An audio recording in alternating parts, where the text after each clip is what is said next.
In this environment, it's a little bit like waking up and being in vibrational alignment. You've listened to us a little bit, gave a powerful opening that is in perfect vibrational alignment with the source within you. You resonated with the source within you. It's why you lighted up for us. It's why we thought it was a good idea to bring you here fast, because you were tuned in.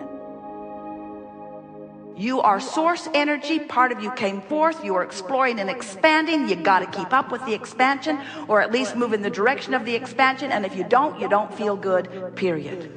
Esther said at some point along the scenario, maybe we should never ask for nice things. Maybe we should just never have nice things. Then when they drop it, we'd say, no problem. It's made out of plywood. It doesn't matter. I can make another one tomorrow. And Jerry said, I don't think that's what Abraham's going for here. I don't think that the secret to a happy life is holding back on your desires. You can't. Life is going to insist that you expand. The whole universe, everything that you are about, the core of the energy that is you, the very reason that you came into this body, into this glorious contrasting experience, it all exists for the joyous, inevitable, eternal expansion. You cannot hold it back. But when you hold yourself back with contradictory thoughts to the expansion, you feel the discord, and then sometimes you say, I think I shouldn't want so much because I want things I can't figure out how to have. And that's really what we want to talk about here today, because we want you to let go of the manifestation part of it just for a little while and take emotional journeys. In other words, most people who want more money, or who want a better relationship, or who want a better job, or who want a better car, or who want a better life, most people who want that want it with a flawed premise basis. They want it because they think, what I've got doesn't please me when I observe it, so if I could create something better, then I could observe that and I would be pleased. So give it to me, and then I'll have a pleasing response to what has been given.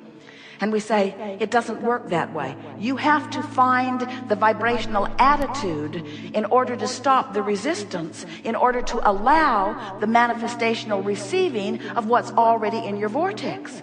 You have to find the vibration first. In other words, you have to have an emotional journey. So here's the way it plays out. So you stand in here now, and let's say you want a lover who isn't there, or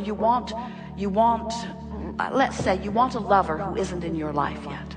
So as you notice the absence of your lover, you are facing a reality and training yourself into a vibration that defies the lover you've already put over here into your vortex. So you can't feel or have the manifestation until you get into the vortex, until you stop the resistance that raises the vibration that allows the manifestation of it. So sometimes you say, well, if I could just see my lover, or hear my lover, or smell my lover, or taste my lover, or feel my lover, if I could have the physical experience of my lover, that would be so nice. And we say, yes, and that's one of the things that makes this manifested life so delicious. In other words, it is so lovely to be able to explore life through your physical senses. We get that. We understand why you want that. We want that for you too. But here is the important thing to understand about this vortex. This vortex is vibrational. And the vortex, as you stand outside of it, is not a place that you can see yet, or hear yet, or smell yet, or taste yet, or touch yet, because it has not evolved vibrationally to the point of that revelation to you. But it has something that you can feel. The key to your vortex is the way you feel. So as you think about your lover and you feel the elation of that, you are offering no resistance. As you think about the absence of your lover and you feel that discord, that means you are discordant to your vortex. Do you hear what we're getting at? In other words, the key to your vortex is the emotion. You can feel your way into your vortex. You feel your way in. You feel your way in. But if you need to see it and smell it and hear it and taste it and touch it before you allow yourself to feel better, you slow yourself way, way, way, way down.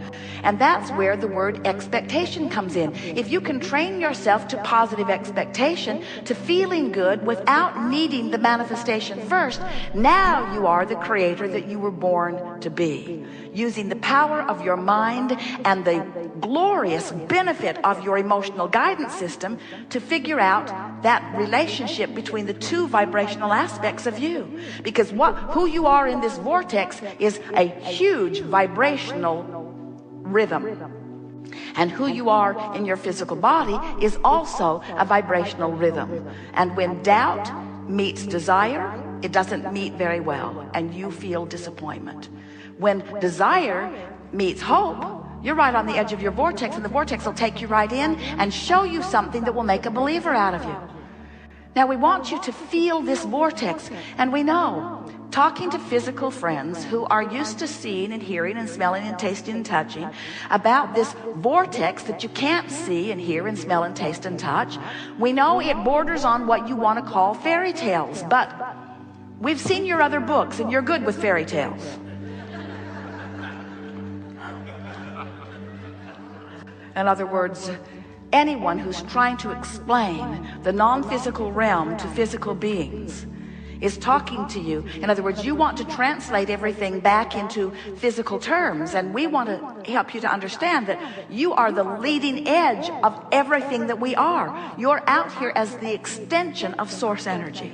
And when you stand here outside the vortex and demand that you see the culmination of what you want before you adjust your vibration, you are asking the impossible, because law of attraction is consistent always. So today we want to talk with you about anything that is important to you. Nothing is off limits. It is our powerful desire to assist you in understanding this vibrational reality that exists. We have the benefit, as we visit with you, of knowing fully your vortex and of sensing your relationship to it. And every word that we offer you, individually or collectively, whether you're in the chair or not, we can feel who you are. Every word that is offered here is with one interest in mind, and that is to help you through the listening to the rhythm of our words and the consistency within the laws of the universe that we know, to bring you vibrationally up to speed with what you've got going on in your vortex. And it is our expectation that as a result of this conversation we have here today, you will leave much resistance behind and come closer and closer to the proximity of your vortex. And then in the days that follow, manifestations will be routine for you as a result of the releasing of resistance and the allowing of the alignment. We're going to help you with your attitudinal adjustment, because your mood is everything. Your mood is everything. Your mood is your indication of your ability to allow or your ability to resist the manifesting coming about of what's already in your vortex. There's enough in there to keep you busy for 20 or 30 lifetimes. And most humans are so caught up with the reality of what is that they deprive themselves of most of what they've put into your vortex. You are different. You've come wanting to be deliberate in your creation. And all deliberate creation means is having conscious awareness of the laws of the universe and using the laws of the universe to your advantage instead of to your disadvantage. What deliberate creation means is being sensitive to the two vibrational aspects. What deliberate creation means is, and it's really what the art of allowing is, the art of allowing myself by releasing resistance, vibrational alignment with the whole of who I've become. It's the coming together with you. Oh, you'll get there when you croak, but why wait? We think that you should be able to sift, know what you don't want, know what you do want, think about it, talk about it, line up with it, and receive it. And then know what you don't want, know what you do want, turn in the direction of it, think about it, teach yourself the vibration of it, let it manifest. In other words, that's the way creation works. You just have to be a more selective sifter, and you want the criteria that you're using in your sifting to be something other than fact or reality. Esther will say, but it happened, but it's real, but it's true. And we say, so what, so what, so what? That doesn't mean anything. Reality doesn't mean diddly squat. It's just the bouncing off place to the life you're really living. Do you get that? Haven't you already found out that the things you are creating, once they manifest, you're onto something more? Esther said to Jerry, I sure would like that beautiful new car. Why don't you buy that for me? It would make me happy for the afternoon. And that's about right, isn't it? Because while you still can enjoy and appreciate, where you really, what gets your juices flowing is the expansion and the alignment, and the expansion and the alignment, and the expansion and the alignment. That's the joy of life. And what trips you up and makes you miserable is the expansion and the not going, and the expansion and the not going, and the expansion and the not going. And the thing is, you can't stop the expansion. You're expanding, you're expanding. Deliberate creating means you know you're expanding and you're making an effort to go with it. And when you do, life is full and fast and fun and delicious and invigorating. You feel the passion of your being flowing through you because you feel the fullness of who you are focused in you. To see the world through the eyes of Source, to live in this physical body in sync with the energy of who you are, and feel Source flowing through you, having the conversation in the elevator, having the conversation in the restaurant, having the conversation with your children or grandchildren, having the conversation with your lover. When you are in tune with the Source that is you, and you are letting the whole of you be present in this moment, that is deliberate creation, and that is the art of allowing, and that is who you were born to be, and that's what we want to talk about here today.